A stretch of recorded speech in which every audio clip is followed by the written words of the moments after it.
கங்கையை போல் காவிரி போல் கருத்துக்கள் ஊறும் உள்ளம் எங்கள் உள்ளம். பொங்கு தமிழர்க்கோர் இன்னல் விளைத்தால் சங்காரம் நிஜம் என சங்கே முழங்கு, சங்கே முழங்கு. என்னோட ஒட்டி பிறந்தவனானாலும் என் லட்சியத்திற்கு எதிராக வந்தால் வெட்டி வீசுவனை ஒழிய அந்த தொங்கு சபையை தூக்கி திரிய ஆள் கிடையாது. நீ சீட்டு கொடுக்கல, அங்கே போய் திட்டுறது, இங்க போய் திட்டுறது, கவலைப்படுற ஆளே இல்லையே. என் மனைவிக்கு சீட்டு கொடுத்தா 4 காசு சம்பாதிச்சுக்கிறவன்னு என்கிட்டே பேசுனா, இப்ப பாருங்க திமுக அறிவிச்சிருச்சு, அதுல ஒரு கிறிஸ்தவர் இஸ்லாமியர் கூட இடம் இல்லைன்னு இப்ப ஒரு தர்க்கம் நடக்குது, சண்டை நடக்குது. அதுல ஒரு நாடார் கூட இடம் இல்லைன்னு சண்டை நடக்குது. ஆனால் இவன் கனிமொழியில் நாடார்னு சொல்லிட்டே இருக்கான். அதையும் ஒரு கூட்டம் நம்பிக்கிட்டே இருக்கு. அரசு கட்சி ஆட்சி சாராயத்து நடக்குது, கட்சி போத பொருள் வித்தவன்ட்டையும் லாட்டரி வித்தவன்ட்டையும் காசு வாங்கி நடக்குது. ஊழல், லஞ்சம், நேர்மை எல்லாம் பேசிட்டு 6680 கோடி இங்க இடி மோடியும் சேர்ந்து ஒரே வசூல போட்டிருக்காங்க. ஏகப்பட்ட வசூல். இப்ப என்ன பண்றாங்க, நம்ம வழக்கு நீதிமன்றத்தில் போய் வழக்கு போட்டா, வழக்கு இருக்கும்போது நான் எப்படி சின்னம் கொடுக்கறது? அப்ப அந்த வழக்கை திரும்ப பெற்று ஏதாவது ஒரு சின்னத்தை கொடு. கடைசியா அவங்களுக்கு செருப்பை வச்சுதான் கெஜ்ரிவால் விளக்கமாறு நம்ம செருப்பு. ஐயா கருணாநிதி அவர்கள், உங்கள் கால் செருப்பாக இருந்து கடமையாற்றத்தானே உங்கள் கட்டளையை எதிர்பார்க்கிறேன். அவர் குரல்ல இருக்கு, அதே போட்டு ஓட்டு கட்ட வேண்டியதான். என்னுடைய உயிரோடும் உணர்வோடும் கலந்து வாழுகின்ற என் தாய் தமிழ் உறவுகள் அனைவருக்கும் என்னுடைய பேரன்பிற்கும் பெரும் நம்பிக்கைக்கும் உரிய என் உயிர் தங்கைகள் தம்பிகள் அனைவருக்கும் என்னுடைய அன்பும் வணக்கமும்.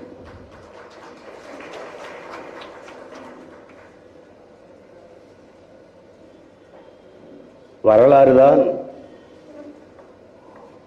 ஒவ்வொரு தேசியத்திற்கும் வழிகாட்டியாக அமைந்திருக்கிறது. அதுவேதான் வழிநடத்தி சென்று இருக்கிறது. அதனாலேதான் நம்முடைய தலைவர் இயற்கை எனது நண்பன், வாழ்க்கை எனது தத்துவ ஆசிரியன், வரலாறு எனது வழிகாட்டி என்ற முழக்கத்தை முன்வைத்தார்கள். அதைப் போல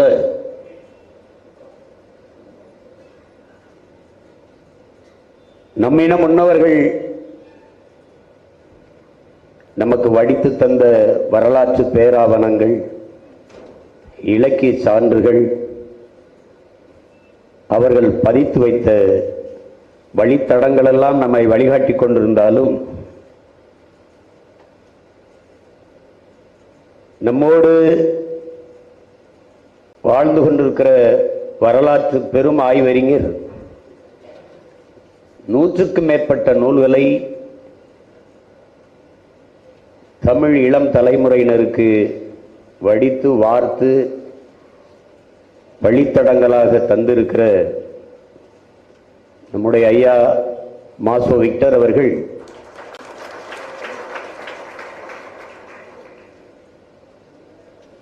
நம்மோடு இணைந்து நமக்கு வழிகாட்ட வந்திருப்பது பெருமையும் மகிழ்ச்சி.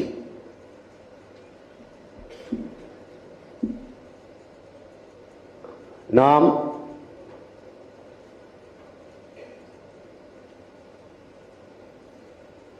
உலகில் நீண்ட நெடிய வரலாற்று பெருமை கொண்ட ஒரு தேசியனத்தின் மக்கள். உலகிற்கு அறிவியல், நாகரிகம், கலை, இலக்கியம், பண்பாடு, வேளாண்மை எல்லாற்றுவற்றையும் கற்றுக் கொடுத்த ஒரு இனத்தின் பிள்ளைகள். நம்முடைய பெரிய தகப்பனார் நம்மாழ்வார் அவர்கள் உலகிற்கு அறிவை கடன் கொடுத்த ஒரு இனம் உண்டென்றால் அது தமிழ் பேரினம்தான் என்று நம்மிடத்திலே பதிவு செய்திருக்கிறார். அப்படிப்பட்ட ஒரு இனத்தின் மக்கள்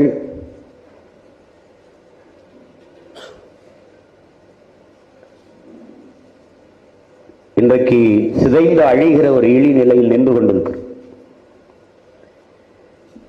முன்னெப்போதும் நாம் சந்தித்த தேர்தலை விட இந்த தேர்தலில் கடும் நெருக்கடிக்கும் அழுத்தத்திற்கும் நாம் ஆளாகி நிற்பதை நீங்கள் அறிவீர்கள்.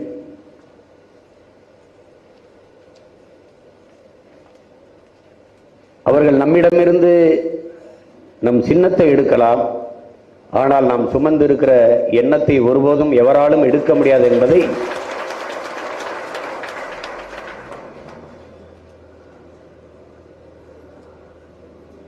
என் தம்பி தங்கைகளும் புரிந்து கொள்ள வேண்டும். அதே போல நம்முடைய மக்களுக்கும் தெரியும். இந்த நாட்டில் ஒரு நல்ல அரசியல் உருவாக வேண்டும், தூய ஆட்சி மலர வேண்டும் என்பது எல்லாருடைய கனவுமாக இருக்கிறது. சகித்துக் கொள்ள முடியாத ஊழல், லஞ்சம், தீர்க்க முடியாத வறுமை, ஏழ்மை, பசி, பட்டினி, துன்ப துயரங்கள், அடக்குமுறை, ஒடுக்குமுறை, சாதிய இழிவு, தீண்டாமை, பாலியல் வன்கொடுமை, மதுமத போதை, பெண்ணி அடிமைத்தனம், வளச்சுரண்டல், கொள்ளை, எண்ணற்ற கொடுமைகள், இவற்றையெல்லாம் சரி செய்யலாம் என்று பாதிக்கப்பட்ட, பாதிப்புக்கு ஆளான அந்த கூட்டத்தில் இருந்து வருகிற நம்மை போன்ற பிள்ளைகள் எவ்வளவு நெருக்கடிக்கு ஆளாக வேண்டியிருக்கிறது என்பதை நீங்கள் அறிந்து கொள்ள வேண்டும்.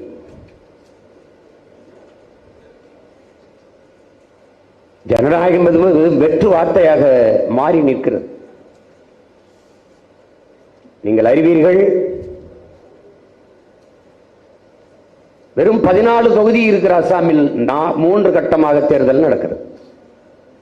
இதை போலவே 40 தொகுதி இருக்கிற பீகாரில் 7 கட்டங்களாக தேர்தல் நடக்கிறது. 42 தொகுதிகள் இருக்கிற மேற்கு வங்கத்தில் 7 கட்டங்களாக தேர்தல். 80 தொகுதிகள் இருக்கிற உத்தரப்பிரதேசத்தில் 7 கட்டங்களாக தேர்தல். அதை போலவே 40 தொகுதி இருக்கிற நமக்கு ஒரே கட்டத்தில் தேர்தல்.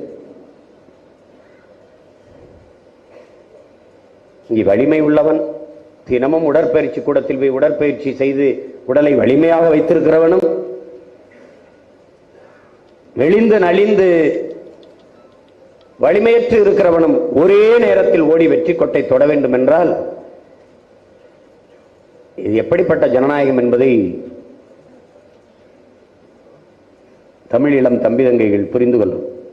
சிந்திச்சு பார்க்கணும். எளிய மக்களிலிருந்து எவரும் எழவே முடியாது என்றால் அந்த மக்களுக்கான குரல் எங்கிருந்து வரும்? யார் கொடுப்பார்? இன்று வரை டெல்லியிலே வேளாண்குடி மக்கள் போராடி கொண்டிருக்கிறார்.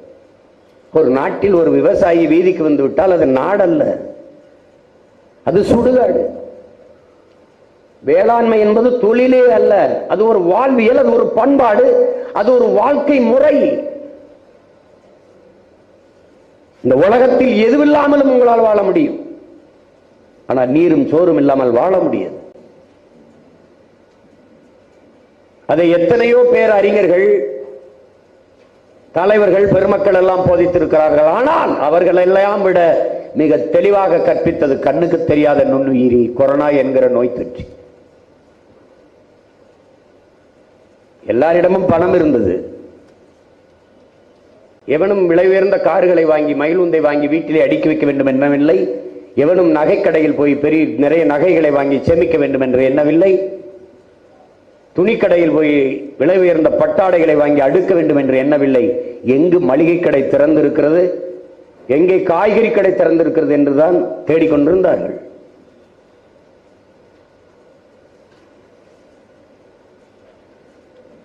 எங்கே போனது? தேவாலயங்களும் பள்ளிவாசல்களும் கோயில்களும் மூடி கிடந்தன. எல்லாம் பயனற்று போய்விட்டது பெருமக்களே. ஒன்னுத்துக்கு ஒன்னும் பண்ண முடியல.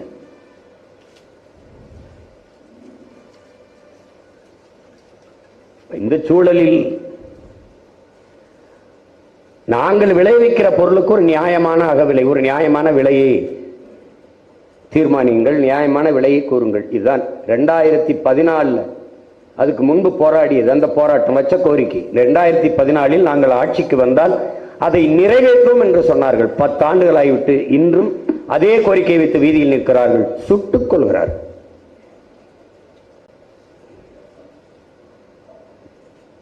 இது மாதிரி ஒரு கொடும்போக்கு உலகத்திலே கிடையாது.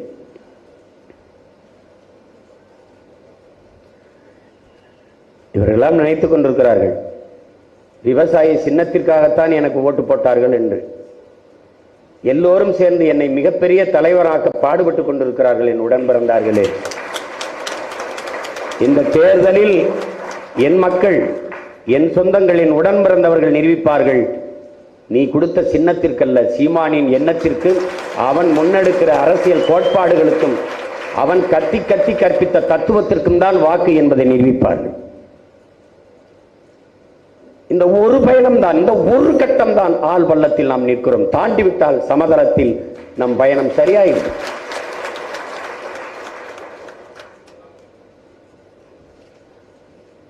உலகம் முழுமைக்கும் நமக்கு சான்றுகள் கொட்டி கிடக்கிறது. அலைகள் இல்லாத கடலால் நல்ல மாலுமியை உருவாக்க முடியாது. தடைகள் இல்லாத படையில் தளபதிக்கு என்ன வேலை? ஒன்றுமில்லை. நம் கோட்பாடுதான் தடையை நொறுக்கு, படையை பெருக்கு, இனத்தின் விடுதலையை இறுதி இலக்கு.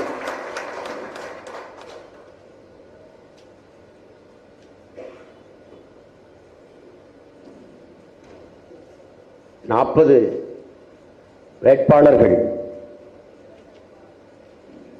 நீங்கள் வேட்பாளர்கள் என்ற எண்ணத்தை கைவிட வேண்டும். மற்ற அரசியல் கட்சிகள் போல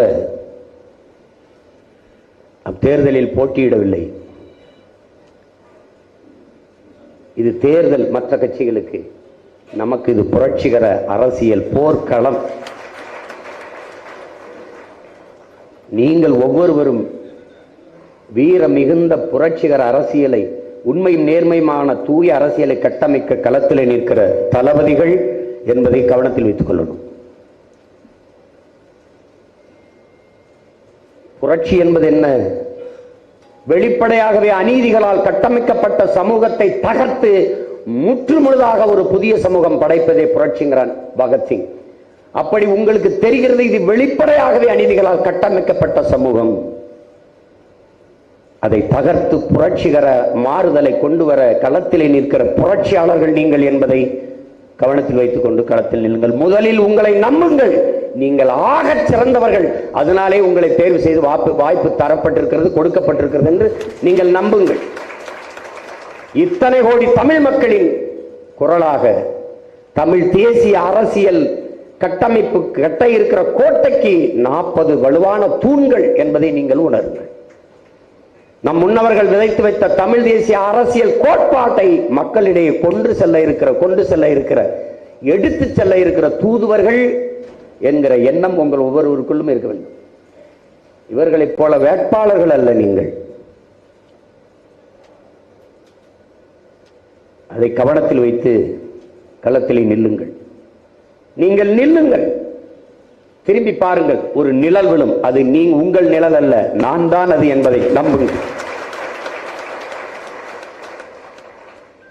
நீங்கள் உயர்ந்த நோக்கத்தை கொண்டிருக்கிறீர்கள். பன்னெடுங்காலமாக வீழ்த்தப்பட்டு அடிமைப்படுத்தப்பட்ட ஆழ்தளத்திலே அழித்து வைக்கப்பட்டிருக்கிற தமிழ் தேசிய இனத்தின் மீட்சி, எழுச்சி, அதன் உரிமை, அதன் எதிர்கால பாதுகாப்பு, நல்வாழ்வு என்ற புனித கனவை சுமந்து நிற்கிறீர்கள். அதை நிறைவேற்ற உங்களிடத்தில் எதுவுமே இல்லை, உங்கள் உழைப்பு ஒன்றை தவிர. நாம் நிராகரிக்கப்பட்டவர்கள், வரலாற்றிலே புறக்கணிக்கப்பட்ட இனத்தின் மக்கள். அண்ணல் அம்பேத்கர் வரலாற்றில் நிராகரிக்கப்பட்ட இனத்தின் மக்கள் ஒரு நாள் தங்களுக்கான வரலாற்றை தாங்களே எழுதுவார்கள் என்கிறார். அப்படி எழுத வந்த வரலாற்று நாயகர்கள் என்ற எண்ணம் உங்கள் ஒவ்வொருவருக்கும் இருக்க வேண்டும். நீங்கள் எடுத்து வைக்கிற கருத்தியல் புரட்சிதான் தமிழ் தேசிய அரசியலின் கட்டமைப்பை இங்கே உருவாக்க இருக்கிறது. இதுவரைக்கும் இருந்த தேர்தலில் இவ்வளவு நெருக்கடிகளை நாம் சந்திக்கவில்லை. இப்போது சந்திக்கிறோம் என்றால் நாம் வளர்கிறோம். எதிரிகள் நம்மை பார்த்து அச்சுறுகிறார்கள், நடுங்குகிறார்கள். கூட்டணிக்கு வந்தால் எல்லாம் இருக்கிறது என்கிறார்.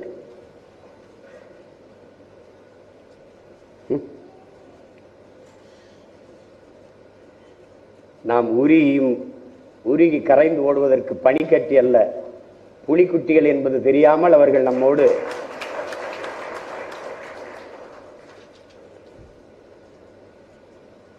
4-3 சீட்டை பெற்று மேசையை தட்டுவதை விட இந்த நாட்டையும் அதிகாரத்தையும் கைப்பற்ற வேண்டும். அதிகாரம் வலிமையானது என்று சொல்லவில்லை ஆனால் அம்பேத்கர் மிக வலிமையானது என்ற வார்த்தையை பதிவு செய்கிறார். அதிகாரம் வலிமையானது, அதை அடைந்து விட்டால் அனைத்தும் எளிமையானது. அதிகாரம் வலிமையானது, அந்த அதிகாரம் என் மக்களுக்கானது என்ற கோட்பாட்டை முன்வைத்து நாம் களத்திலே நிற்கிறோம். இவர்கள் தமிழ்நாட்டிலேயே ஒரு கட்சி, அதுவும் மிகப்பெரிய கட்சி இருக்கின்றால் அது நாம் தமிழர் கட்சி மட்டும்தான்.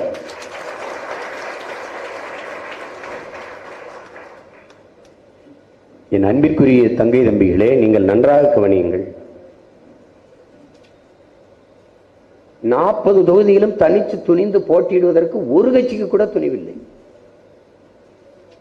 ஒரு தலைவன் என்பவன் தன் மண்ணை தன் மக்களை முழுமையாக நேசிக்க வேண்டும், நம்ப வேண்டும். இல்ல கூட்டம் சேர்த்துக்கிட்டு கூட்டணி சேர்ந்துருச்சு ஜெயிச்சிருவோம் அப்படின்னா அது எப்படி?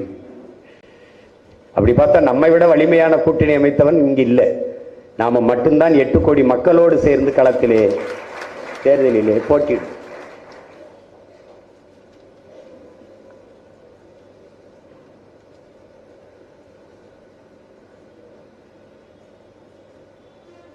என் தலைவன் எனக்கு சொன்னதை உங்களுக்கு சொல்கிறேன், என் அண்ணன் சொன்னதை உங்கள் அண்ணன் உங்களுக்கு சொல்கிறேன். தமிழ் தேசிய அரசியல் செய்யணும். தமிழ் தேச விடுதலைக்காக, தமிழ் தேசிய மக்களின் உயர்வுக்கு மேம்பாட்டிற்கு அரசியல் செய்யணும். ஆனால் ஐரோப்பியன் மாதிரி செய்யணும்னு.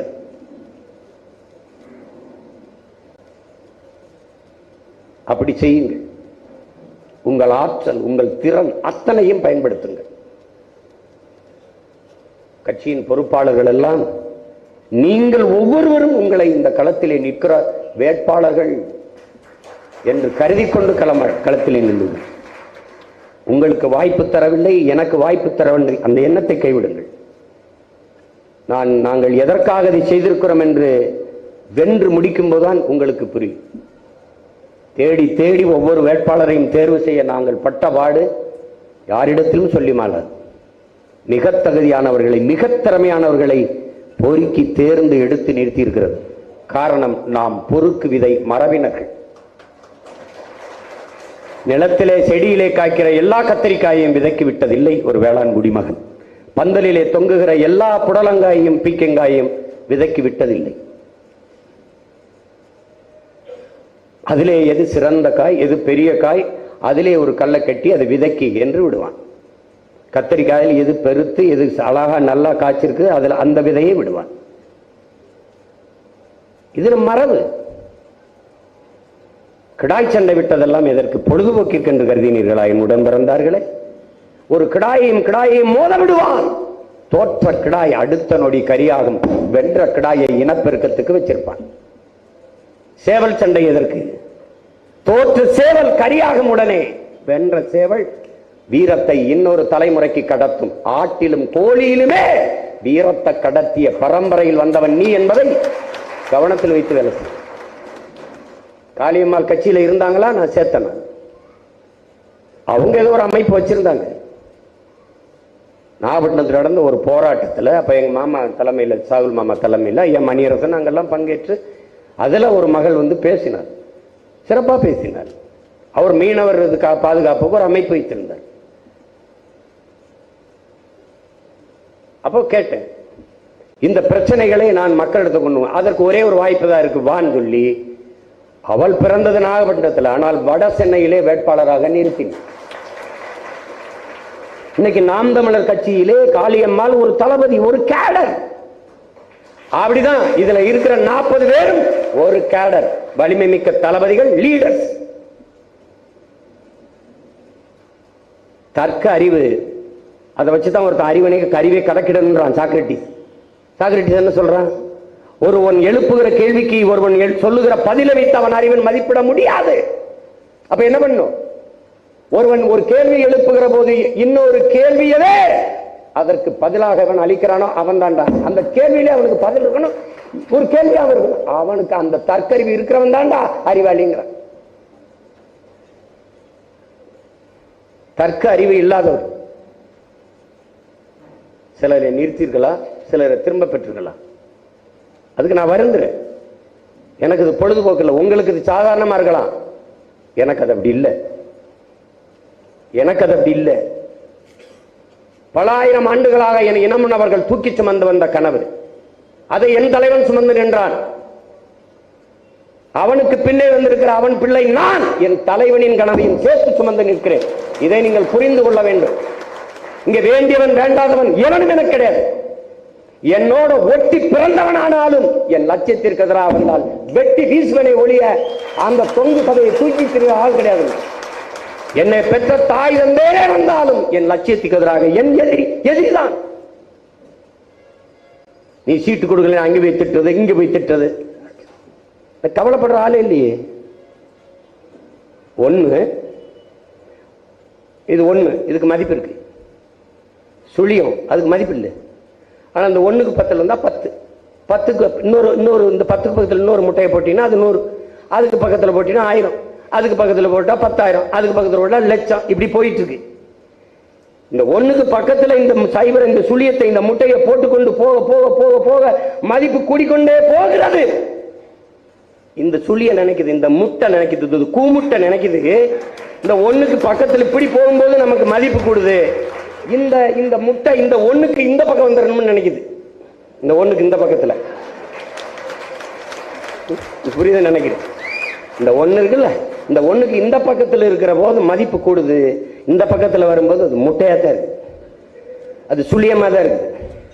இப்படித்தான் நிறைய முட்டைகள் இங்க.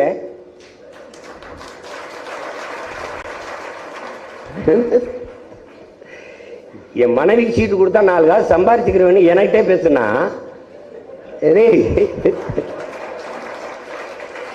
எனக்கு கொடுமை. எங்க அண்ணன் சொல்லுவார்ல பிரபண்ண, என்ன கொடுமை சரவணா இது அப்படி, அது மாதிரி அதெல்லாம் பார்க்க முடியாது.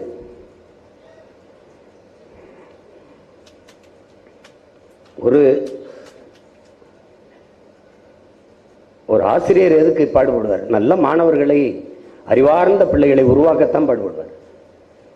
எனக்கு என்ன இவங்கெல்லாம் வந்து கோடிக்கணக்கான கட்சிக்கு நிதி 1 கோடி கொடுக்குறேன், எனக்கு இடம் கொடுங்க, கட்சிக்கு நான் 10 கோடி செலவு பண்றேன், தேர்தலுக்கு இடம் கொடுங்க, அப்படி கேட்டவங்களா இல்லை.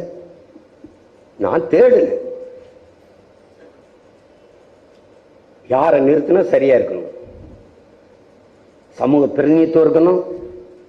இப்ப பாருங்க, திமுக அறிவிச்சிருச்சு, அதுல ஒரு கிறிஸ்தவர் இஸ்லாமியர் கூட இடம் இல்லைன்னா இப்ப ஒரு தர்க்கம் நடக்குது, சண்டை நடக்குது. அதுல ஒரு நாடார் கூட இடம் இல்லைன்னு சண்டை நடக்குது. ஆனால் இவன் கனிமொழியில் நாடார்னு சொல்லிட்டே இருக்கான். அதையும் ஒரு கூட்டம் நம்பிக்கிட்டே இருக்கு. இப்படி ஒரு கூமட்ட கூட்டத்தில் நாம ஏன் பிறந்தோம்னு நமக்கும் தெரிய மாட்டேங்குது. கனிமொழி நாடார்னா அழகிரி ஸ்டாலின் நாடார் தானப்பா, அப்ப நாடார் தானே நாட்டாளுறாரு.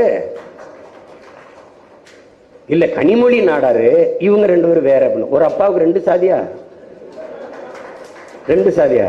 எங்க பாட்ட இருக்கான்ல, அரசனுக்கு அரசன் அருண்மொழி சோழன், அது புரியாது உங்களுக்கு. இந்த ராஜராஜன்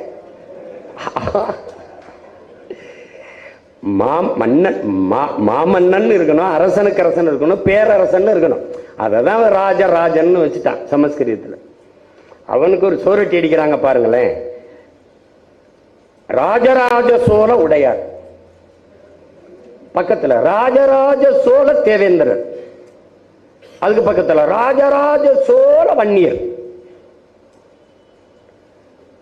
அதுக்கு பக்கத்துல ஒரு சோறுட்டி ராஜராஜ சோழ தேவர், அதுக்கு பக்கத்துல ஒரு 6 தான் பெரிய சோறுட்டி அரசனுக்கு அரசன் அருண்மொழி சோழன் தமிழ் பெரும் பாட்டன் அவ்வளோ ஒரு சோறு. நான் நினைச்சேன் அவர் இல்லைங்கிறதுனால இத்தனை சாதியாடா அவருக்கு.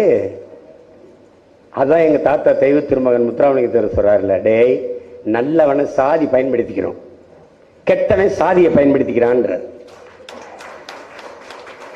நல்லவனா இருந்தாலும் வச்சுக்க எங்காலு அப்படிமா, கெட்டவன் நான் யாரு தெரியுமில்ல, நாங்கெல்லாம்பா.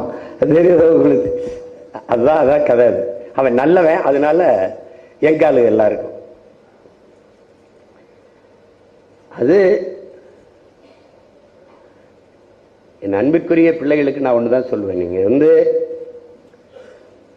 20 நாள் தான், 20 நாள் முழு ஈடுபாட்டோட உழைங்க. ஒண்ணு இல்லை, இது உங்களுக்கு ஒரு தேர்வு, தேர்வு தான், பரிசு. நீங்க என்ன செய்யணும்? கன்னியாகுமரி நிற்கிறீங்களா, கடலூர்ல நிற்கிறீங்களா, தஞ்சாவூர் நிற்கிறீங்களா, மயிலாடுதுறையா, இல்லை தென் சென்னையா, வட சென்னையா, இல்லை தூத்துக்குடியா, விழுப்புரமா, எந்த தொகுதியில் நிற்கிறீங்களோ அந்த தொகுதியில் நம் மக்கள் அனுபவிக்கிற துன்ப துயரங்கள், அந்த தொகுதியில் இருக்கிற சிக்கல் பிரச்சனைகள், அது உங்க சிந்தையில நிறைஞ்சிருக்கணும். அதுக்கான தீர்வு. இந்த பிரச்சனைக்கு என்ன தீர்வு? நீங்கள் எழுப்ப வேண்டிய கேள்வி, இத்தனை ஆண்டுகள் புதிதாக இந்த கட்சி எதுவும் தேர்தலில் நிக்கல, புதிதாக வென்றியவர்களும் பதவிக்கு போறதில்லை, பல முறை அதிகாரத்தில் இருந்திருக்காங்க.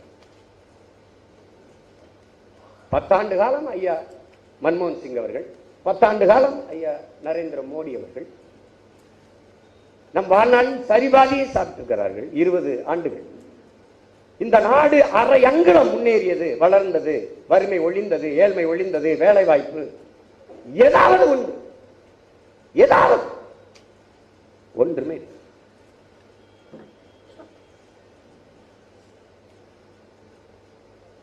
அப்போ இந்த கேள்வியை எழுப்புங்க.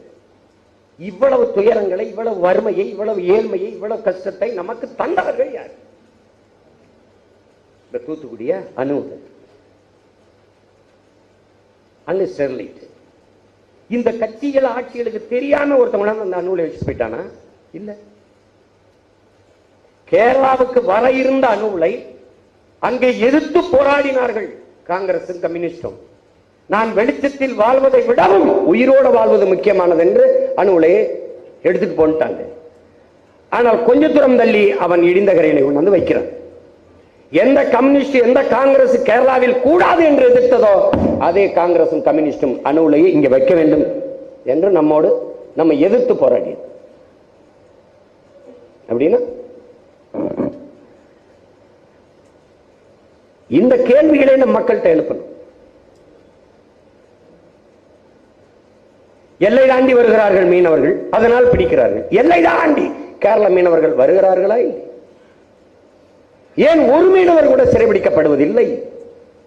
ஏன் அவன் படகு மறிக்கப்படுவதில்லை, வலை விரிக்கப்படுவதில்லை? ஏன் அந்த மீனவன் சுட்டுக் கொல்லப்படுவதில்லை? இந்த கேள்விகளை எழுப்பி நம் மக்களை நீங்கள் சிந்திக்க தூண்ட வேண்டும். நீங்கள் காற்றை சுவாசிக்கிறீர்கள், கந்தக துகள்களை சுவாசிக்கிறீர்கள், நீங்கள் நீரை அருந்துகிறீர்கள், நஞ்சை குடிக்கிறீர்கள். நீங்கள் உண்ணும் உணவெல்லாம் விஷம், நஞ்சு. 100 மரண செய்தி கேட்டால் என் உடன் பிறந்தார்களே 90 பேர் புற்றுநோய். எப்படி வருது? எங்கிருந்து வருது? பல் ஈர்களுக்குள் புற்று அப்படின்னா பேஸ்ட் நஞ்சா. காதுக்குள் புற்று அப்படின்னா தாயின் மார்பிலை புற்று. 3 வயது குழந்தைக்கு புற்று. 3 வயது குழந்தை என்ன உணவு தின்றிருக்கும்? சாராயம் குடிச்சிருக்குமா?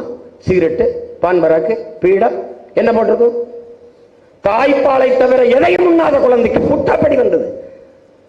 தாய்ப்பால் நஞ்சாச்சு. தாய்ப்பால் ஏன் நஞ்சானது? அவள் உண்ட உணவு நஞ்சாயிடுச்சு. இதை கற்பியுங்கள். நீங்கள் சொல்லுங்கள். போய் வணங்குகிற சாமிக்கு அரசியல் செய்ய நிறைய கட்சிகள், நீங்கள் வாழ்கிற பூமியை காப்பாற்ற ஒரே ஒரு கட்சி தான் இந்த பெருநிலத்தில் உண்டு. அது நாம் தமிழர் கட்சி மட்டும்தான். நாங்கள் சாதி பார்ப்பவர்கள் அல்ல, அதை கடந்து எதையாவது சாதிக்க துடிப்பவர்கள். நாங்கள் மதம் காக்க வந்தவர்கள் அல்ல, அதை கடந்து மானுடம் காக்க வந்த பிள்ளைகள். ஏன்? நாங்கள் உயிர்மை நேயர்கள். கொக்கு செத்தால், குருவி செத்தால், மைனா செத்தால், சிட்டு செத்தால், யானை பூனை செத்தால் எனக்கென்ன என்ற எண்ணம் எங்களுக்கு இல்லை. இவையெல்லாம் செத்தால் நாங்கள் செத்து விடுவோம் என்ற புரிதல் எங்களுக்கு உண்டு. அதை கற்பியுங்கள்.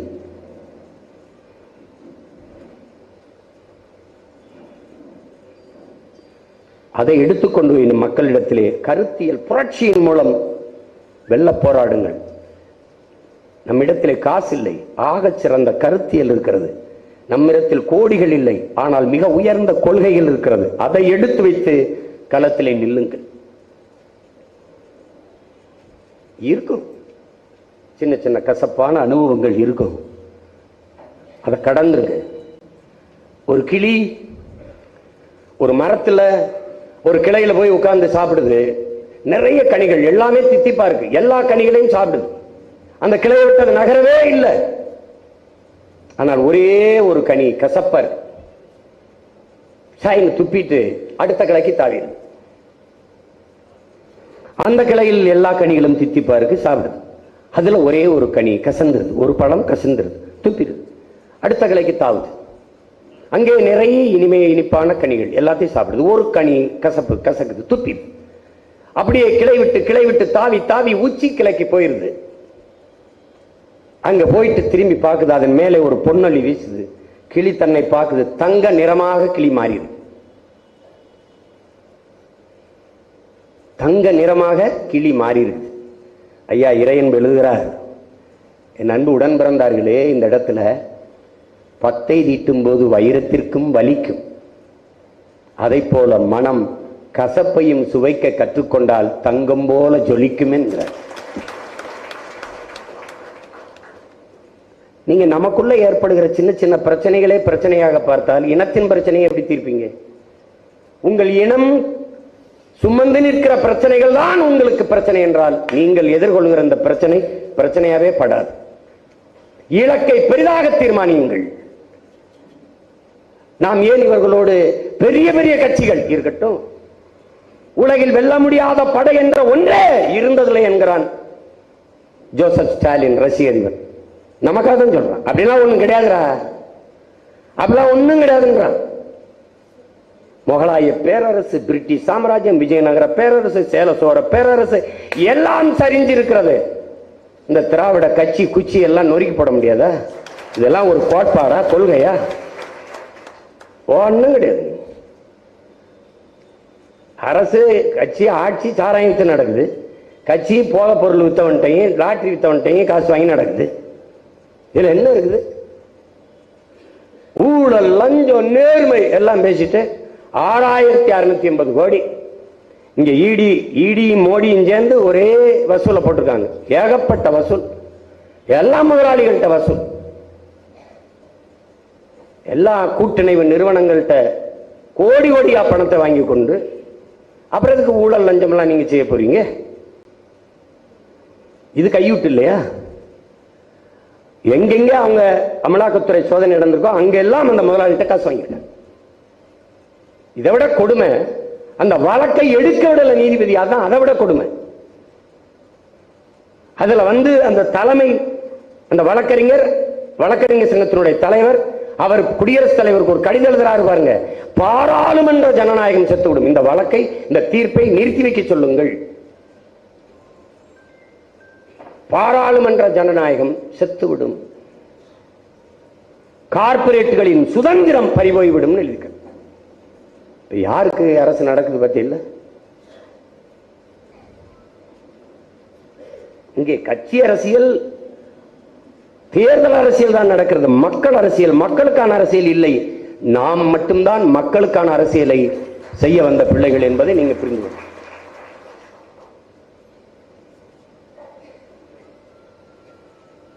நம்பிக்கையோடு களத்தில் நில்லுங்க. அச்சம் தவிருங்க. முதல்ல அச்சத்தை கைவிடு, இல்லை லட்சியத்தை கைவிடுங்கிற தலைவர். பயப்படாதீங்க, ஒண்ணு இல்ல, துணிஞ்சு நில்லுங்க.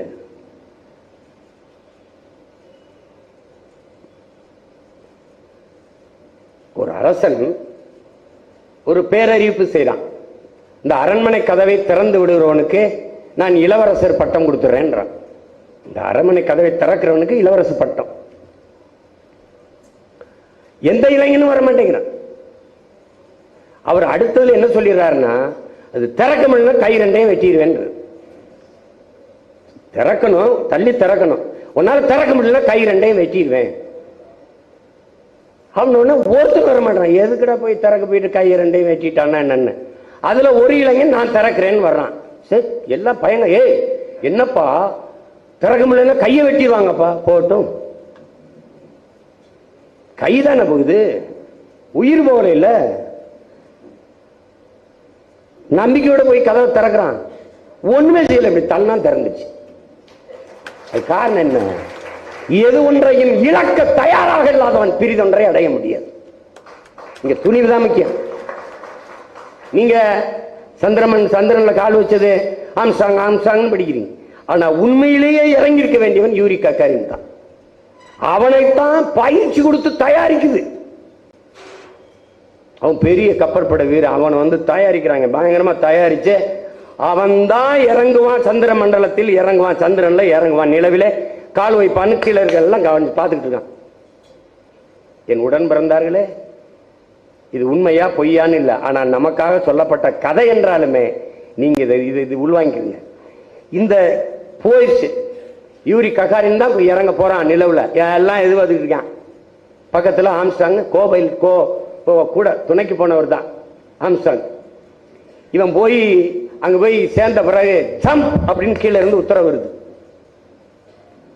அந்த ஒரு நொடி, அந்த நொடி யூரி ககாரின் தயங்கிறான், ஆம்ஸ்ட்ராங் குதிச்சிடறான்.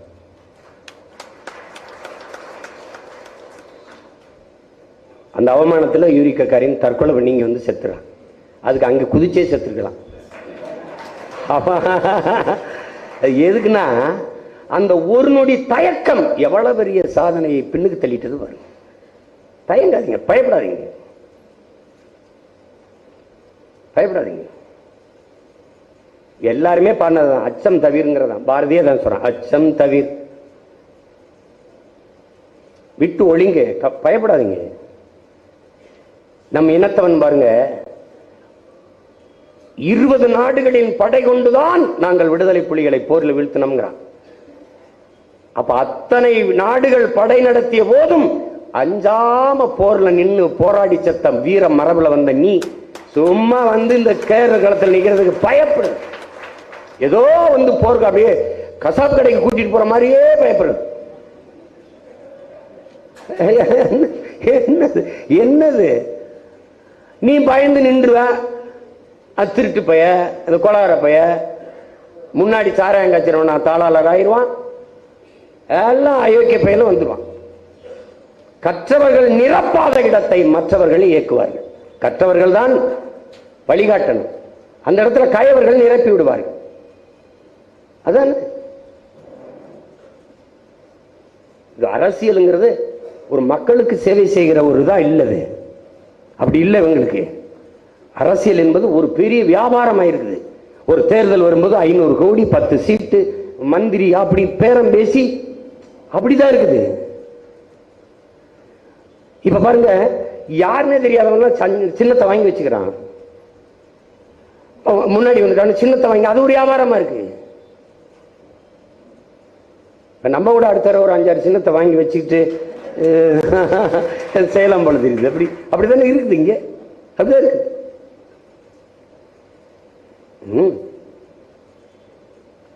உற்சாகமா வேலை செய்யுங்க. 20 நாள் தான், 20 நாள் ஒரு தேர்வுக்கு நீங்க தயாராகி தேர்வு எழுதுறது போல எழுதுங்க. உங்க பகுதி, உங்க தொகுதியில மக்கள் சந்திக்கிற பிரச்சனைகளை மக்களுக்கு எடுத்து பேசுங்க. இந்த பிரச்சனைகளை தந்தது யார் என்று கேளுங்க. 39 உறுப்பினர்களை கொடுத்தீர்கள் கடந்த 5 ஆண்டுகளில். அவர்கள் உங்களுக்கான குரலாக ஒலித்தது எவை? உங்களுக்கான பிரச்சனைகளை பேசியது எது?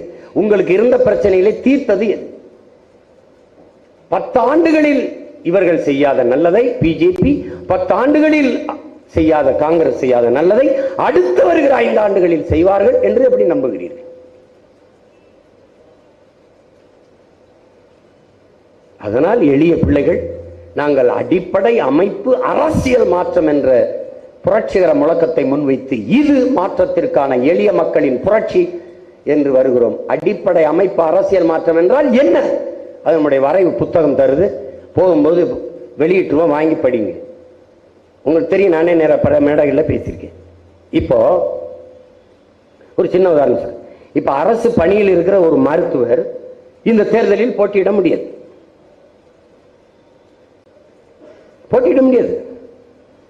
ஒரு அரசு பணியில் இருக்கிற காவலர், காவல்துறை அதிகாரி நம்ம போய் தேர்தலில் போட்டிட்டு மக்களுக்கு போட்டியிட முடியாது.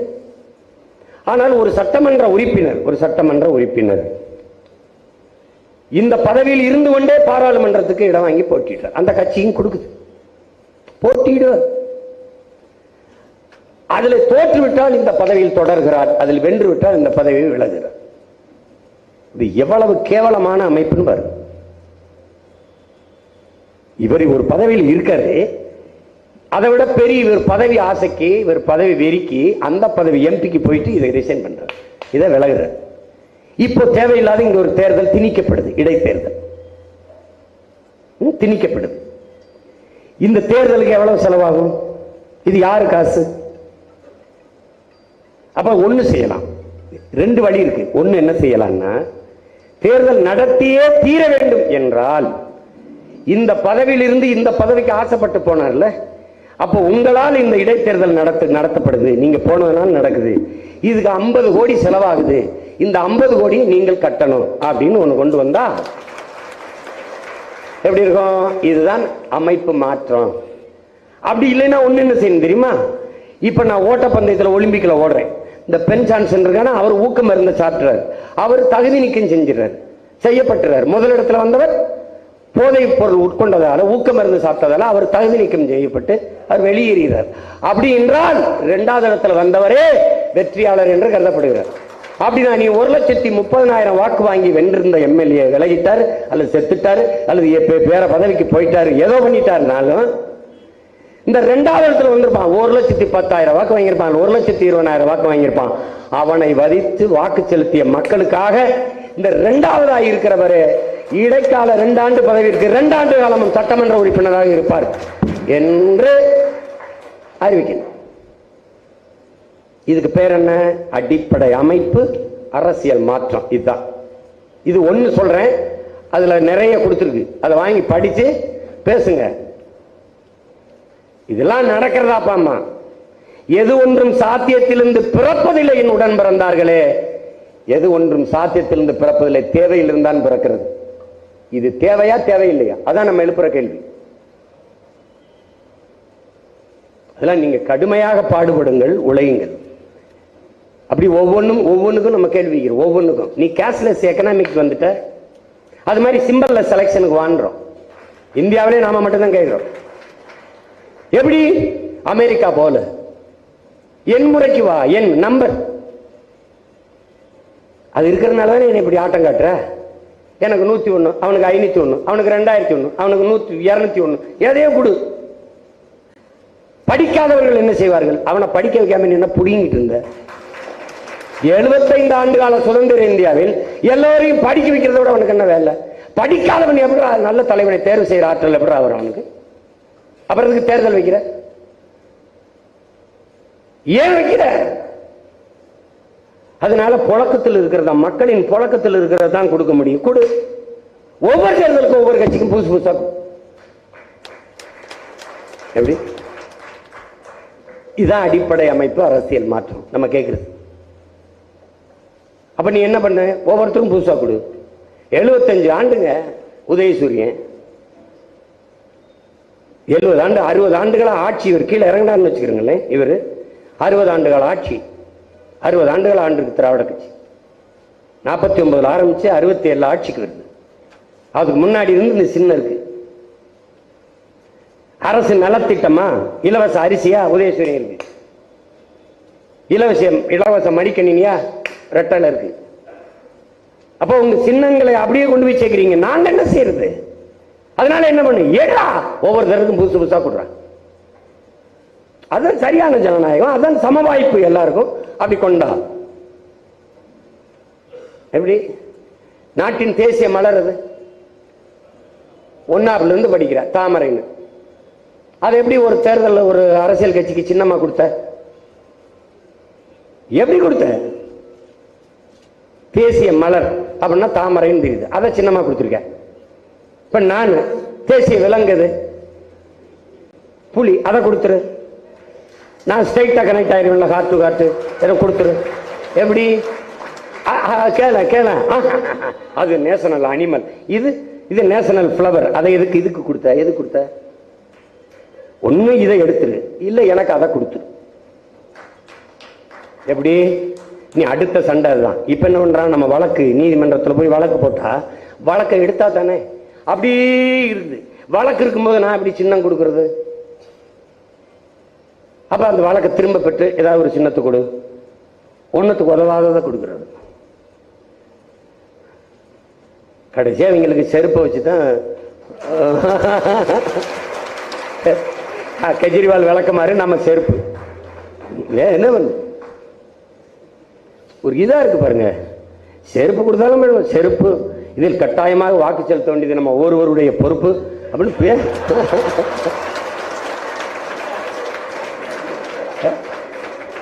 ஐயா கருணாநிதி அவர்கள், உங்கள் கால் செருப்பாக இருந்து கடமையாற்றத்தானே உங்கள் கட்டளையை எதிர்பார்க்கிறேன்.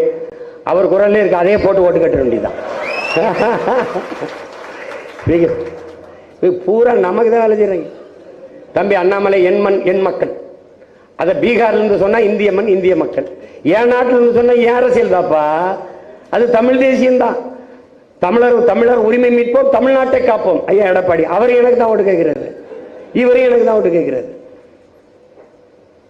எல்லாருமே சேர்ந்து நம்ம கட்சி வெற்றிக்கு பாடுபடுறாங்க.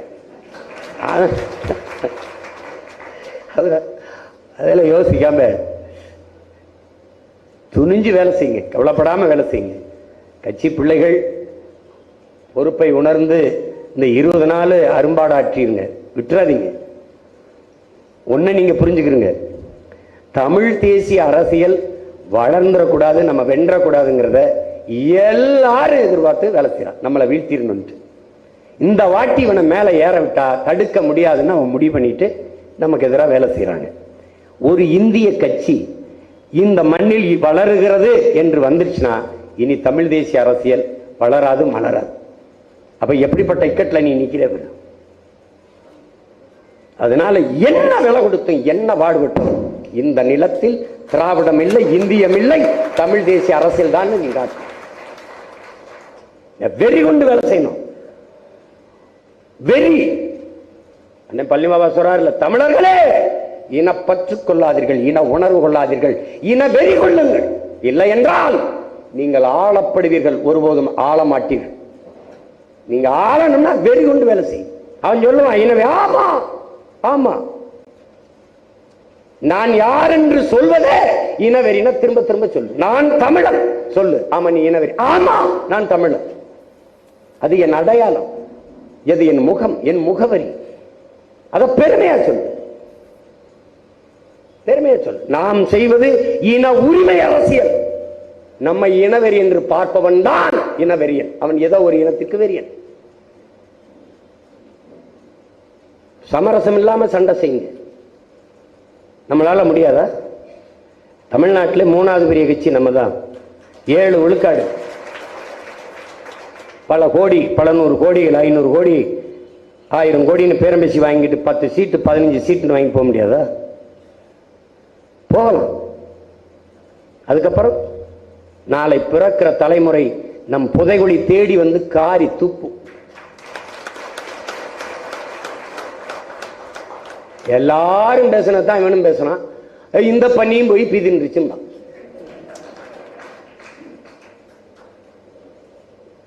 நாம தோற்று போனோம்னு நினைக்கிறான், தோற்று போறோம்னு நினைக்கிறான். கற்றுக்கொண்டிருக்கிறோம், நாங்கள் வளர்ந்து கொண்டிருக்கிறோம், முன்னேறி கொண்டிருக்கிறோம். ஒரே நாள்ல எந்த புரட்சி வென்றிருக்கு? ஒரு கத்தரிக்காய் தக்காளியை பறிக்கணும்னா கூட அது பூத்து காய்க்கிற வரை காத்திருக்க வேண்டியது இருக்குல்ல. இது அப்படியா? எங்களுக்கு என்ன இருந்தது, நமக்கு என்ன இருக்குது? ஒரு ஊடகம் நமக்கு பேசுமா? நாம் தமிழர் கட்சி போட்டியிடுது, 4 முனை போட்டி என்று சொல்ல இந்த ஊடகங்கள் தயாரா இருக்கா? இதுவரைக்கும் நம்ம மற்றவர்கள் தானே இருக்கோம், அதர்ஸ். திமுக 51 விழுக்காடு போடுறாங்களா மக்கள்? ஏன் போடுறாங்கன்னு சொல்லியிருக்காங்க. திமுகவுக்கு இதனால் நாங்க போடுறோம், அந்த கருத்திற்கா இல்ல. 17 விழுக்காடு அதிமுகவுக்கு போடுறாங்க, அது 4 இடம் வெல்லுது. 13 விழுக்காடு பிஜேபிக்கு போடுறாங்க, அது 5 இடம் வெல்லுது. 1 2 எப்படி இருக்கு பாருங்க கணிப்பு, கருத்து கணிப்பு. 19 விழுக்காடு மற்றவைக்கு போடுறாங்க. மற்றவை யார் இருக்கா? மற்றவை எந்த கட்சி? அதை சொல்ல முடியாது, நான் சுலிக்கிறோம். அப்ப என்ன தெரியுது? நாம் தமிழர் கட்சிக்கு 19 விழுக்காடு ஓட்டு போடுவதா மக்கள் சொல்றாங்க அப்படின்னு சொல்றதுக்கு ஒரு நடுக்கம், ஒரு பயம், ஒரு தயக்கம் இருக்குல்ல. அது கடைசி வரை உனக்கு இருக்கு. உன் பேரை உச்சரிக்க பயப்படணும்டா அவன் எதிரின்றான்ல. உன் பேரை கேட்டால் அவன் ஈர கூட நடுங்கணும்டாங்கிறான். நடுங்கு இல்ல, நடுங்குறீல நீ. என்னைய ஓட்டுமே செய்ய முடியல. நீ எனக்கு இடி ரெய்டும் போட முடியல, ஐடி ரெய்டும் போட முடியல, என்னைய ரெய்டு போட்ட. என்ன பண்ணிட்ட? என்ன பண்ணிட்ட நீ?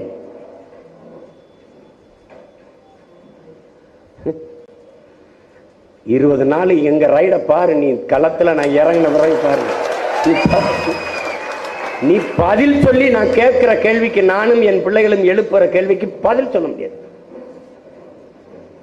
ஆட்டத்தை எங்க பக்கம் திருப்பல. நீ பார்த்தே 3 கட்சி கூட்டணி, ஒரே ஒரு கட்சி தனித்த பேரணி. நான் மட்டும்தான் தனிச்சு நிற்கிறேன். இந்த துணிவு, இந்த நேர்மை, இந்த ஆண்மை, இந்த தீரம் தமிழர் நிலத்துல பிரபாகரன் பிள்ளையை தவிர எவனு விடாது.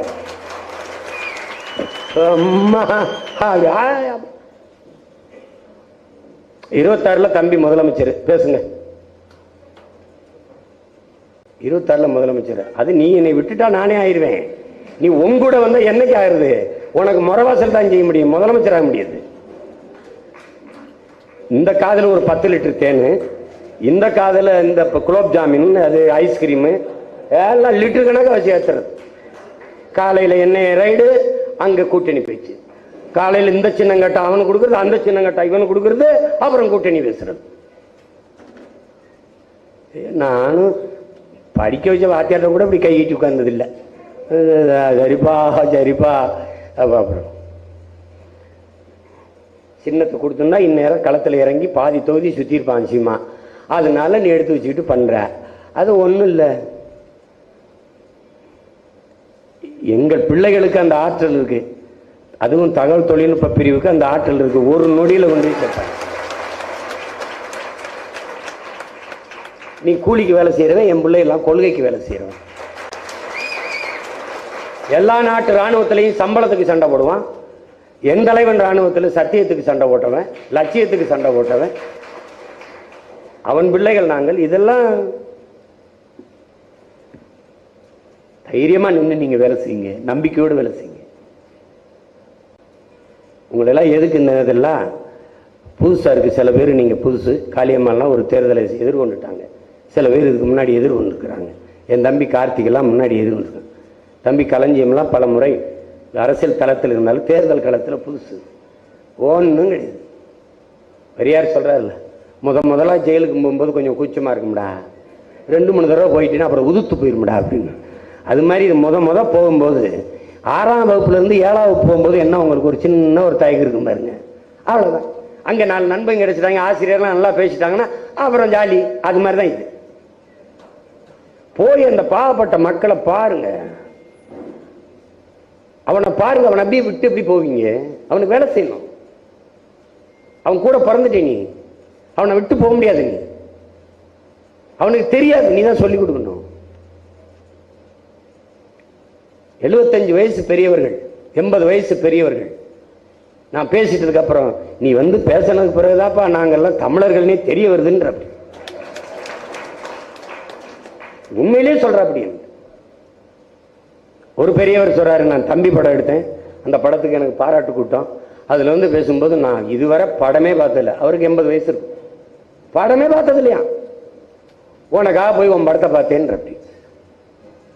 எப்படி விளங்கு நாடு? சினிமாவை நீ நிராகரிச்ச, அதை சாக்கடைன்னு, அதுல உருண்ட பண்ணி நாயெல்லாம் நாடாண்டு போயிடுச்சு. நீ தெருவில் நின்றுகிட்டு இருக்க. இதான் நடந்தது. இதானே சொல்லிக் கொடுக்க ஆள். என் தலைவன் வந்தான். திரைக்கலை ஒவ்வொரு தேசிய இனங்களின் அழகிய கலை வடிவம், அழகிய கலை முகம்னா, அது அறிவியலின் அழகான குழந்தைனர்.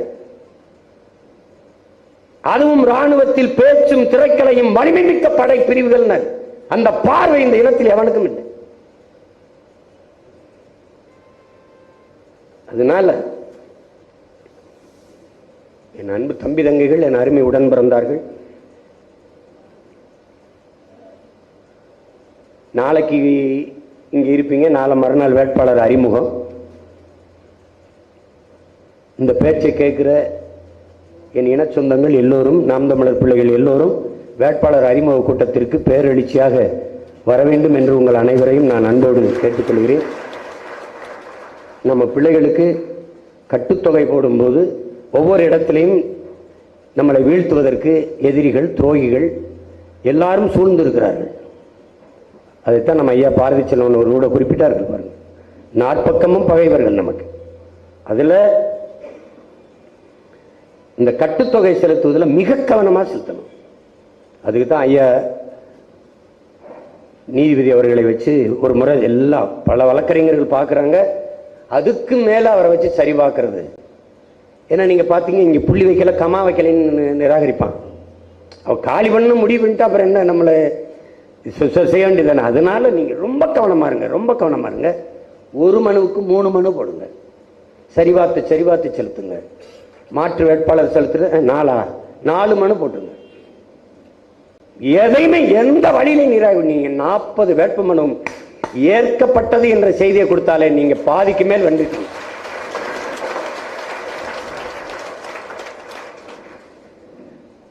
நம்ம சின்ன என்னங்கிறத நீங்கள் நாம் தமிழர் பிள்ளைகள் களத்தில் நிற்க போற நீங்கள் எதிர்பார்ப்பதை விட நமக்கு வாக்கு செலுத்த இருக்கிற மக்கள் எதிர்பார்ப்பது என்னதான் அவன் சின்னம். இப்ப தெரியுதா நீங்க எவ்வளவு பெரிய ஆளுன்னு? உங்களோட அவன் சண்டை போட முடியல, ஒரு ஆளை சமாளிக்க முடியல. 4 துணியில 4 பெட்டியில் 4 துணியை வச்சுட்டு போனேன். என்னை கைது பண்ணி நீ திருப்பி அனுப்புனான். பயம். பாஸ்போர்ட்டை பரிசு வச்சுக்கிட்டு தரமாட்டேங்கிறான். உலக நாடுகளில் போய் தமிழ் மக்கள்கிட்ட பேசிட்டா தமிழ் மக்கள் எழுச்சி வருவார்கள், அவன் பின்னாடி திரண்டு வருவார்கள். அச்சம். இதுக்கெல்லாம் நான் காரணம் இல்லை, இவர்தான், அவர்தான்.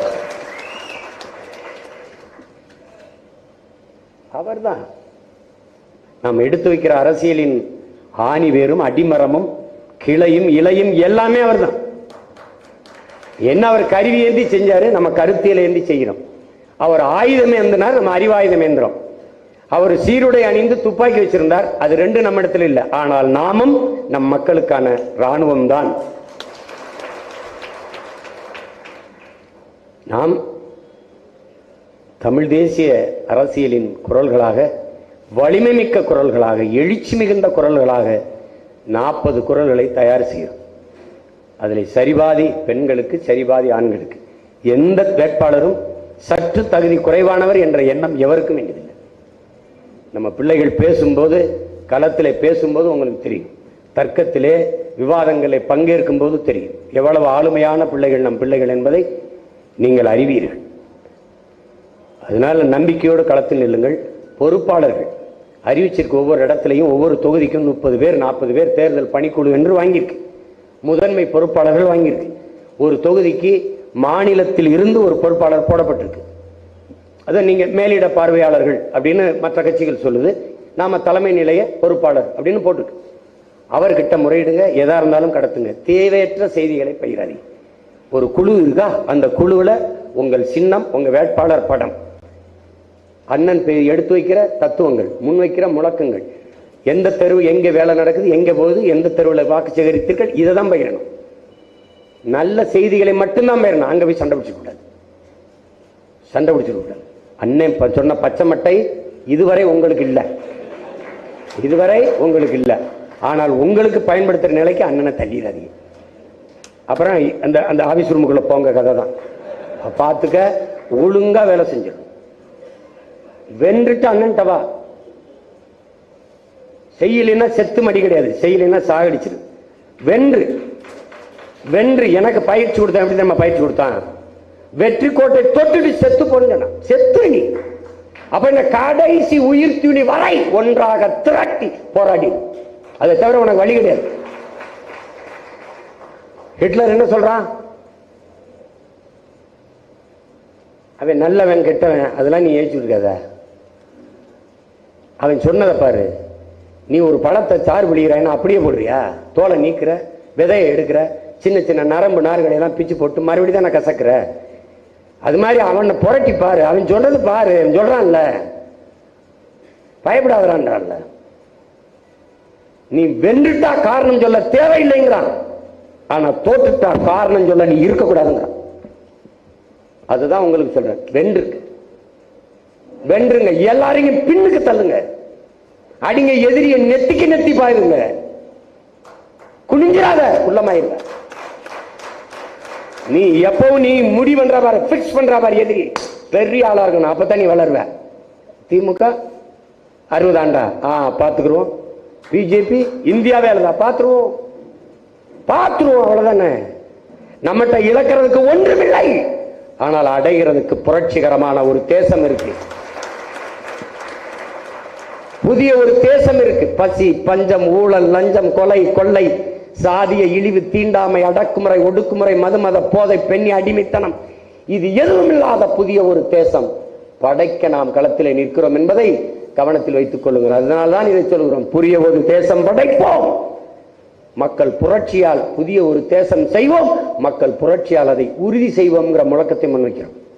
நம் வலிமை நம் மக்கள் தான். ஏன்? நம் மக்களிடமிருந்து மக்களுக்காக வந்தவர்கள். மக்களை நம்பி நில்லுங்கள், மக்கள் நம்ப நில்லுங்கள், நாம் உறுதியாக வெல்லலாம், கவலையே விடாது.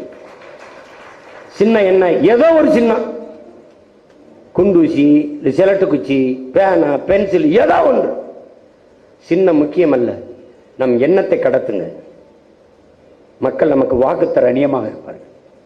இது மறுபடியும் மறுபடியும் ஆள் மனதில் பதிவு பண்ணுங்கள். இது புரட்சிகர போர்க்களம், இதில் நாம் வென்றே ஆக வேண்டும்.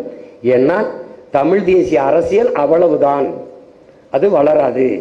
இங்கு இந்திய மதவாத மத அரசியல், இந்து மத அரசியல், இந்த அரசியல் இதுதான் வாழும், வெல்லும், வளரும் என்று கட்டமைத்து விட்டால் அதுக்கப்புறம் நீ இன்னும் ஒரு தலைமுறையில் நம்ம மாதிரி எந்திரிச்சு நின்று போராடுறதுக்கு நம்ம பிள்ளைகள் தயாரா இல்லை.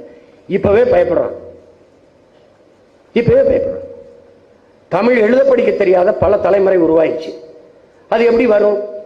தமிழ் இருக்கணும், தமிழனா இருக்கணும், அப்பதான் அவனுக்கென்று ஒரு தேசிய உணர்வு வரும், அவனுக்கென்று அந்த இனத்திற்கென்று உரிமை, விடுதலை, அதெல்லாம் அவனுக்கு கனவு வரும். தமிழர்கள் எப்படி வருவான்? அப்ப பேராபத்தில் நின்று கொண்டிருக்கிறாய்.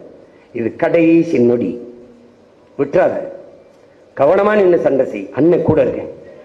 உனக்கு தளர்ச்சி வருதா, பயம் வருதா?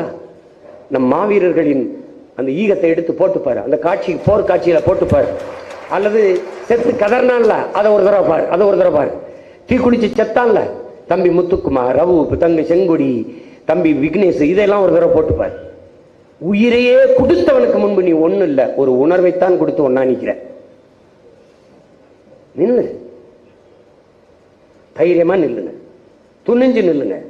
என் அன்பிற்குரிய பிள்ளைகளே, கூட்டத்தோடு நிற்பதற்கு எவனுக்கும் துணிவு தேவையில்லை, தனித்து நிற்பதற்குத்தான் துணிவும் மாபெரும் வீரமும் தேவைப்படுது.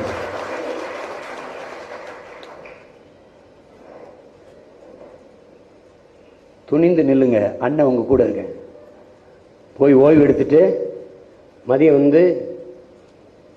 படப்பிடிப்பு, பயந்துடாதீங்க. இந்த கும்பிட்டு அந்த முறையை ஒழிச்சிருங்க. தலைவர் சொன்ன மாதிரி ஐரோப்பியன் மாதிரி ஸ்டைலா நில்லுங்க, நில்லுங்க, நம்ம நில்லுங்க. நான் சொல்றத பேசுங்க. நீங்க ஒவ்வொரு அப்படி எடுப்போம். ஒன்றும் இல்லை, பெரிய நடிக்க வைக்க போறாரு அண்ணன்னு, செய்யுங்க, சும்மா செய்யுங்க, அவ்வளவுதான். எடுப்போம். நமக்கு தொலைக்காட்சியில் போட காசு இருந்தா போடுவோம், இல்லைன்னா நமக்கு இருக்கவே இருக்கு தகவல் தொழில்நுட்ப பிரிவு, நம்ம வலையொலியில கடத்துவோம். இப்ப நான் பாருங்க, ஆசிரியர், பேராசிரியரை நீத்திருக்கேன், நான் பேராசிரியர். அவங்க சொல்றாங்க, அரசியல் அதை கற்பிக்காத கல்வி கல்வியே இல்லை, அரசியலை தாண்டி ஆகச்சிறந்த கல்வி ஒன்றும் இல்லை, கற்போம், கற்பிப்போம். இது மாற்றத்திற்கான எளிய மக்களின் புரட்சி. பேச முடியாதா? 16 மருத்துவர்கள் போட்டியிடுகிறார்கள். அப்படி டெத்தாஸ்கோப் கோட்டோடு நான் மருத்துவர் மனோஜ், அல்லது மருத்துவர் கௌசிக் பாண்டியன் மருத்துவர், இப்படி ஒரு பேரை சொல்ல வேண்டியதா? சொல்லிட்டு என்ன, இதுவரை நாங்கள் செய்தது தேக நலனுக்கான மருத்துவம், இப்போது செய்ய வந்திருப்பது தேச நலனுக்கான மருத்துவம். அடிப்படை அமைப்பு அரசியல் மாற்றம், இது மாற்றத்திற்கான எளிய மக்களின் புரட்சி. எங்களுக்கு வாக்களியுங்கள், வருங்கால தலைமுறைக்கு வாழ்வழியுங்கள். இன்னொரு டாக்டர், மருத்துவம் ஒரு மகத்தான சேவை, அது என் மக்களுக்கு தேவை.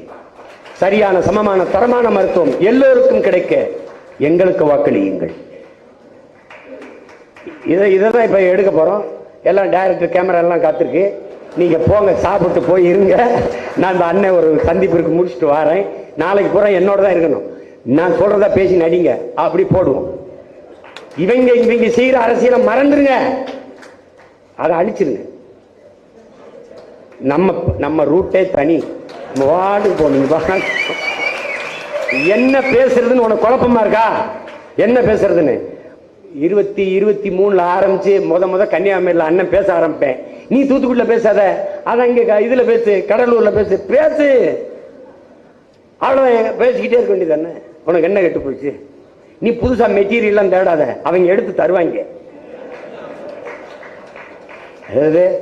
ஒரு சுவர்ல எழுதியிருக்கப்பா, உதயசூரியன் சின்னம் போட்டு இருந்தா ராத்திரி புறம் தங்கச்சியில் கடத்தி விட்டேன். என்ன எழுதிருக்கு தெரியுமில? 110 ரூபாய்க்கு குவார்டர் கிடைக்க ஏற்பாடு செய்த ஒரே கட்சி, ஒரே சின்னம் உதயசூரியன். சிரிக்கிறீங்க. இதெல்லாம் விட சீரியஸா அவங்க நம்ப முடியுது. அண்ணே அண்ணே அண்ணே என்னண்ணே அண்ணே என்னண்ணே ஒன்றும் கண்டுக்காம இருக்க? ஏப்பா அண்ணே இங்கே பாருண்ணே, ஒரு பொட்டலம் கஞ்சா 1000 ரூபாய்க்கு விற்றுக்கிட்டு இருந்துச்சுண்ணே, இப்போ 9000 ரூபாய்ண்ணே. எங்கள் நிலைமையை நினச்சி பாருங்க, நாங்களாம் எங்கேயே போவோம்ன்றாங்க. அதுக்கு என்னப்பா செய்யணும்? இதுக்கு ஒரு குரல் கொடுத்துக்கணே. அண்ணே நீ பேசினா தானே பயந்துட்டு குறைப்பாங்க. கஞ்சாவுக்கு இல்லாமடா நான் பேசணும். அது எனக்கு தனியாக இருக்கும்போது பிச்சு இல்லை, எங்கே போய் முட்டிட்டு ஆகுறது நம்ம இவங்களை வச்சுக்கிட்டு? சொல்லு. அதில் சின்ன பசங்கள்லாம் பாலிடிக்ஸ் ஓகே தான், அவருக்கு நிறைய ஃபேன் ஃபாலோவர்ஸ்லாம் இருக்காங்க, பாலிடிக்ஸ்லாம் ஓகே தான், ஆனால் நான் நடிக்கிறது இல்லைன்னு நிப்பாட்டுறேன்னா ரொம்ப கஷ்டமாக இருக்குது அப்படின்னு. நான் பார்த்து இவனுக்கெல்லாம் தான் நம்ம போராடிட்டு இருக்க மாட்டா, எப்படி இருக்கும் பாருங்க, கொடுமை தான்.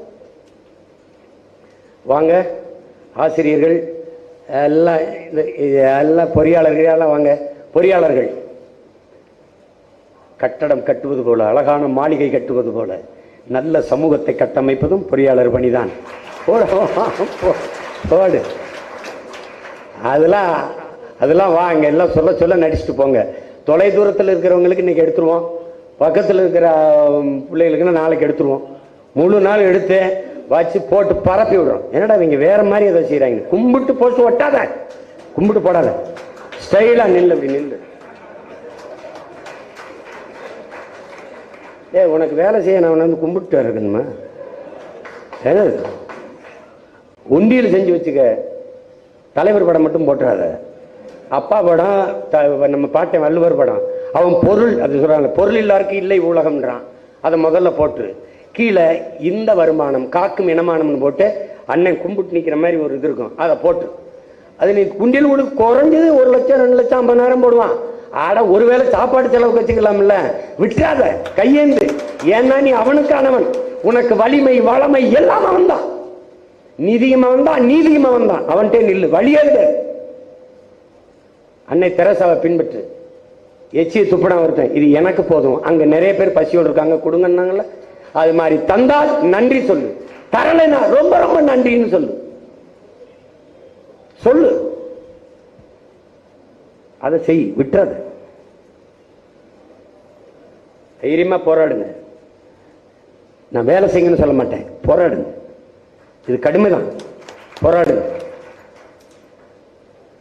போர்க்குணமற்ற உயிரினங்கள் உலகில் பரிதாபகரமானவை, பாவப்பட்டவைங்கிறான். போராடும் போதுதான் வாழ்வின் இருத்தலை உறுதி செய்கிறது. போராட்டமே வாழ்வின் இருத்தலை உறுதி செய்துங்கிறான் மார்க்சியம் கார்கி. போராடும் போதுதான் மனிதனே பிறக்கிறான். தாயின் வயிற்றிலிருந்து நீ எளிதா வந்துடல, போராடிதான் வந்திருக்க. போராடு. செய்வரா சொல்றான்ல, நீ போராட தயங்குகிறாய். ஒவ்வொரு நாளும் விதை பூமியோடு போராடித்தான் முளைக்கிறதுங்கிறான். போராடு. அதனால மற்ற இனங்களுக்கு வாழ்க்கையில் எப்போதாவது போராட்டம், நமக்கு வாழ்க்கையே போராட்டமா மாறி நிக்குது, போராட்டமே வாழ்க்கையா மாறி நிக்குது. விட்டுற. இது கடைசி வாய்ப்பு தமிழ் தேசிய மக்களுக்கு. நம்மளை ஆதரிக்கிறவன் ஆதரிக்காதவன் எதிர்க்கிறவன் ஏற்கிறவன் எல்லாருக்குமா சேர்த்து களத்துல நில்லு. நான் உங்க 40 பேரையும் இந்த தமிழ் தேசிய அரசியலின் தூதுவராக இந்த களத்துக்கு அனுப்புறேன். விட்டுறாதீங்க. அண்ணனால முடிஞ்ச வர எல்லா தொகுதிக்கும் கடுமையா உழைக்க நான் பாக்குறேன். அதுக்கப்புறம் பேச்சாளர் இருக்காங்க, நம்ம பிள்ளைகள் கூப்பிட்டுக்குங்க, பகுதி பகுதியாக பிரித்து. காளியம்மாலா தீவிரம் எடுக்கிறதுக்கு முன்னாடி தங்கச்சி கார்த்திகாவுக்கு ஒரு கார்த்திகாவா இங்கே, ஹிமாயினா அங்கே கொஞ்சம் பேசிக்கிறங்க. கடைசியாக வேக எடுக்கும்போது உங்கள் தொகுதியிலே நின்றுங்க, மாறி மாறி போய் பேசுங்க. பேச்சாளர்களை பிரிச்சுக்கிறங்க. மொத்த தமிழ்நாடு எல்லாரும் சுத்தணும்னு நினைக்காதீங்க, அது கடினம். அப்போ நீங்கள் என்ன பண்ணுங்க, ஒரு 10 தொகுதியை பிரிச்சுக்கிறங்க. இந்த 10 தொகுதியை நான் அடைச்சு வேலை செய்கிறேன். தூர்வன் ஒரு பக்கம், துறை ஒரு பக்கம், செய்சீலம் ஒரு பக்கம், எல்லாம் நம்ம பிள்ளைகள்லாம் பிரித்து பிரித்து விட்டாதீங்க. எல்லாரும் பேசுங்க. நம் இனத்தின் விடுதலைக்காக வழியே கிடையாது. இது எனக்கானதில்லை, உங்களுக்கானதில்லை, நமக்கானது. நாம் பிறந்த பெருமை மிக்க தமிழர் என்கிற இனத்திற்கான. அதனால உங்களை நம்பி, உங்களை அசாத்திய ஆற்றலை நம்பி இந்த வரலாற்று பெரும்பணியை உங்கள் உடன் பிறந்தவன் உங்களிடத்திலே ஒப்படைக்கிறேன். புரட்சி எப்போதும் வெல்லும். நாளை நமது வெற்றி அதை சொல்லும். இனம் ஒன்றாவோம், இலக்கை வென்றாவோம். நம் இலக்கு ஒன்றுதான், நமது இனத்தின் விடுதலை. தமிழ்தாய் வாழ்க, தலைவர் பிரபாகரன் வாழ்க, நாம் தமிழர். எங்கள் வாழ்வும் எங்கள் வளமும் மங்காத தமிழ் என்று சங்கே முழங்கு, சங்கே முழங்கு, சங்கே முழங்கு.